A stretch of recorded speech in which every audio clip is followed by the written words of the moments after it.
نحمد صلی علی رسول الکریم اما بعد فاعوذ باللہ من الشیطان الرجیم بسم اللہ الرحمن الرحیم۔ قابل قدر سامعین، میں آپ کے سامنے آج بیماریوں سے بچنے کے لیے ایک عمل بتا رہا ہوں۔ اس کو کرنے سے انسان بہت بڑی بڑی بیماریوں سے بچ جاتا ہے اور انسان کی حفاظت شروع ہو جاتی ہے۔ حضور صلی اللہ علیہ وسلم کے پاس ایک صحابی آئے، کہنے لگے اللہ کے نبی، میں اپنی حفاظت کے لیے کیا پڑھوں؟ تو آپ صلی اللہ علیہ وسلم نے فرمایا کہ تم سورۃ الاخلاص، سورۃ الفلق اور سورۃ الناس صبح کی نماز کے بعد 3 دفعہ پڑھا کر اور اپنے اوپر دم کیا کر، یہ تجھے ہر چیز کے لیے کافی ہو جائے گا۔ اور فرمایا شام کے وقت پھر ایسے ہی کر لے، یعنی شام ڈھلتی ہے مغرب کے وقت، یعنی مغرب کی نماز کے بعد پھر ان 3 صورتوں کو اپنے اوپر پڑھ کے دم کر لے۔ اب ان صورتوں کے پڑھنے سے کیا ہوتا ہے؟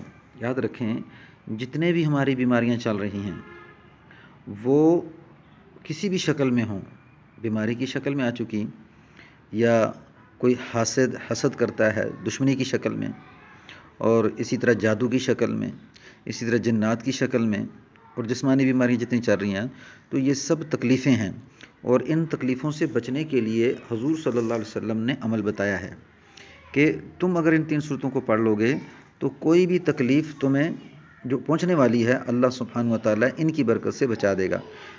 ان صورتوں میں ہے کیا کہ یہ انسان اللہ کی مدد مانگ رہا ہے اور اللہ کی حفاظت مانگتا ہے کہ اے اللہ، ہر قسم کی تکلیف سے میں تیری پناہ مانگتا ہوں۔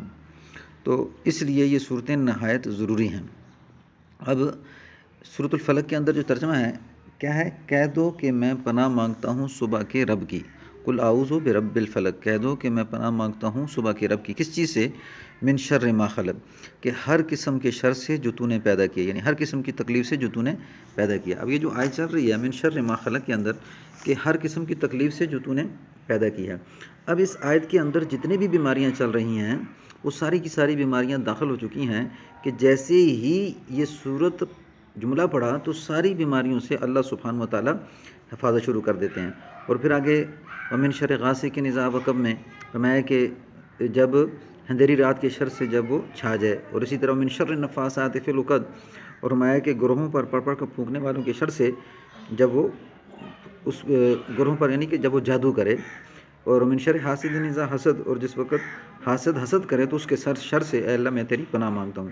تو اصل بنیادی چیز اللہ کی پناہ مانگنا ہے۔ اب ان جملوں کے اندر اللہ سبحانہ و تعالیٰ نے جتنی بھی جسمانی بیماریاں چل رہی ہیں ان کا ذکر فرمایا کہ جب تم مجھ سے پناہ مانگو گے تو میں تمہیں خود ان تکلیفوں سے بچاؤں گا، یعنی پناہ کا مقصد یہ ہے۔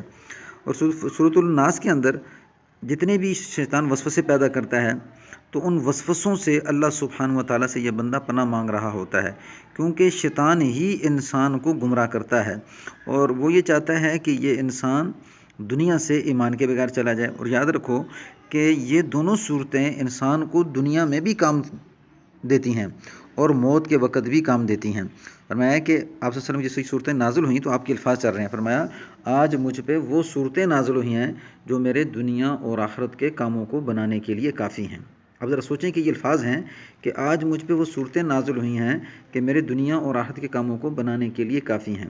تو اس کے پڑھنے کی ترتیب میں نے بتائی آپ کو پہلے، لیکن کوشش کرے جو بھی مریض ہو تو اس مریض کو چاہیے یہ کہ وہ دن کے اوقات میں ان صورتوں کو، یعنی کہ 7 دفعہ، 5 دفعہ، اور اسی طرح 11 دفعہ پڑھ کے ایک صورت کو اپنے اوپر دم بھی کر لیا کرے، یعنی دن میں 2-3 دفعہ یہ عمل دہرائے، جو جیسے کہ لمبی بیماری چلتی ہیں، فالج کا اٹیک ہے، دل کا اٹیک ہے، اسی طرح کینسر کی جو بیماری چل رہی ہے، تو اس کو بار بار پڑھ کے دم کرے۔ تو دم کرنے سے کیا ہوگا کہ بار بار اس طرح اللہ سبحانہ و تعالیٰ اس سے اندر کی بیماری کو ختم کرتے چلے جائیں گے۔ تو آپ اس ویڈیو کو شیئر بھی کریں، لائک بھی کریں۔